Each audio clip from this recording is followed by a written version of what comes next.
Hey everyone, and welcome to this explainer where we're going to unpack our main topic, how people discover their sexual identity. If this deeply lived human process has ever felt vague, loaded, or honestly just really hard to put into words, you are in exactly the right place. Our goal today is to dive right into the psychological mechanics of self-discovery, replacing societal panic and confusion with structured, compassionate clarity.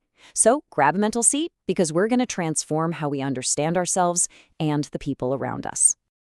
Okay, here's a quick roadmap for our conversation. We'll start with going beyond the single moment, move into how attraction meets self-understanding, then recognize patterns over time, look at culture, safety, and uncertainty, and wrap it all up with noticing, naming, and accepting.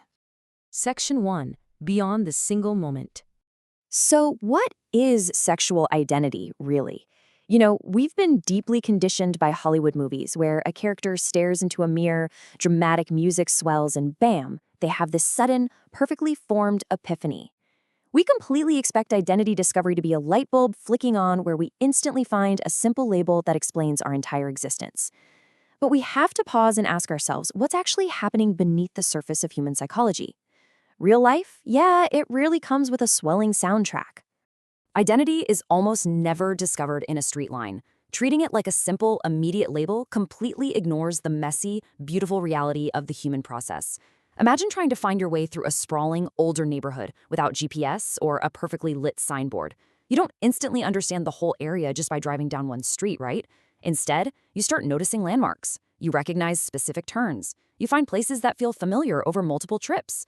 That is exactly how identity unfolds, through memory, through gaining new language, and most importantly, through time. Moving right along to Section 2, Attraction meets Self-Understanding. Now that we agree this is a gradual human process, let's completely deconstruct what identity is actually made of. Sexual identity isn't just one thing. It's the exact meeting point between a person's underlying pattern of sexual attraction and the personal meaning they use to make sense of it. Think of it as an ongoing dialogue between your body and your brain. Your body registers an attraction, a biological pattern, but then your brain has to step in, tap the microphone, and ask, wait, what does this actually mean about me? Does this feeling fit any word I already know? It requires both the inner physiological experience and the cognitive interpretation to fuse together. One of the absolute biggest sources of confusion out there is mixing up what someone does with who they are. People might experiment, they might avoid relationships entirely, or they might feel intense societal pressure to act a certain way. But behavior is just a single delivery stop on a massive cross-country route. Sure, that one stop tells you a package was dropped off, but it absolutely does not reveal the whole roadmap. The ongoing route matters far more than any single isolated stop. Think of discovering identity like hearing a song playing through a wall in the next room. You rarely hear the whole track right away. At first, it's just muffled noise. Then maybe you notice fragments, a heavy thumping bass line, or a familiar melody. You might actually be bobbing your head to the rhythm long before you can make out the muffled lyrics. Only later, when the volume comes up, do you realize what the full song actually is. This perfectly explains why someone might feel incredibly clear internally long before they can confidently speak their truth out loud. Section 3. Recognizing patterns over time. Let's see how this whole process builds when we add the vital element of repetition. Human beings are essentially walking pattern recognition machines. But when it comes to ourselves, we tend to overvalue one striking, dramatic moment. The reality is, one isolated event can be entirely accidental or easily dismissed. The human mind actually recognizes deeply rooted identity by looking for a habit, a consistent emotional response. A repeated pattern becomes meaningful, deeply interpreted, and eventually incredibly hard to ignore.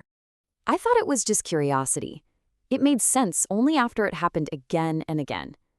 Listen to that lived experience. It perfectly grounds the psychology in human reality. Our minds are constantly testing different hypotheses before settling on one. It's exactly like trying to identify a mystery smell wafting out of a kitchen. At first whiff, you think, maybe that's onions? Then you smell it again and think, wait, no, is it garlic? You keep testing the sensory data until the pattern becomes clear enough that one specific explanation simply fits the best. There is something incredibly crucial happening beneath the surface here. Our minds actually operate on two completely different clocks. There is the clock of experience, when the feelings or attractions literally happen in real time. And then there's the completely separate clock of recognition, when a person finally has the capacity to understand and actually name those feelings. And here's the kicker. These two clocks frequently do not match up. A powerful experience can be ticking away for months or years, long before the understanding clock ever catches up. Section 4. Culture, Safety, and Uncertainty. So why exactly do those clocks move at wildly different speeds for different people? Well, when we see someone who is unsure of themselves, we often mistakenly assume that nothing real is happening inside them. But uncertainty doesn't mean a lack of reality. It means the mind is furiously trying to sort three wildly complex things all at once. Imagine a person feeling a deep, undeniable attraction. That's what is felt. Next, they are desperately trying to attach meaning to it. That's what is understood. But hovering over all of that is a third, terrifying question. What is actually safe and socially possible to express in my current life? When these three forces don't line up neatly, uncertainty isn't a flaw. It's a completely normal part of the process. Uncertainty isn't a failure, and it certainly isn't proof that a person's feelings aren't real. If you've ever tried to assemble flat-pack furniture, you know exactly what this feels like. It's like trying to build a complex bookshelf while the instructions are half in your head, half scattered on the living room table, and you highly suspect you're missing a vital screw. It is incredibly frustrating. But here's the vital takeaway. The heavy pieces of wood you hold in your hands are entirely real, even if the final shape of the bookshelf isn't obvious just yet. You see, identity doesn't grow in a vacuum. Think of a living plant and its pot. The plant is beautifully alive, growing from within. That represents the internal feeling of attraction. But the pot, representing a person's family, their religion, their community, heavily dictates how that plant can actually grow. If the pot is too small, rigid, or completely inhospitable, it will literally stunt the plant. A person might severely delay naming a very real pattern of attraction if the cultural pot around them makes it feel physically or emotionally dangerous to stretch out and bloom. And that brings us to our final section, Part 5, Noticing, Naming, and Accepting. Let's pull all these vital threads together and walk through the sequence of internal adjustments a person undergoes to make sense of themselves. First comes noticing. This is the quiet realization where someone says, something keeps happening here. Next is naming. This is where a person finds the language, a word that acts as a map legend for that recurring pattern. And third is accepting. This is the profound internal shift where a person says, I am willing to live with this. Now, remember, these steps are rarely a neat sequential process. They loop back on themselves, and they move at totally different speeds depending on everything we've just talked about. The experience may be real before the explanation is complete. Sometimes an individual's self-understanding changes completely as they gain new language, more safety, or greater confidence. Think of it like adjusting the manual focus on a camera lens. If someone originally labels themselves one way, but years later realizes a different word fits better, they weren't lying or pretending before. The original blurry scene was there the whole time. The revision is simply a twist of the lens, a sharper precision of an experience that was incredibly real long before the explanation was completely in focus. I want to leave you with this highly provocative thought. If identity is truly a gradual, living pattern of recognition, why are we always in such a frantic rush to force people into neat, immediate boxes? True understanding doesn't start with a label.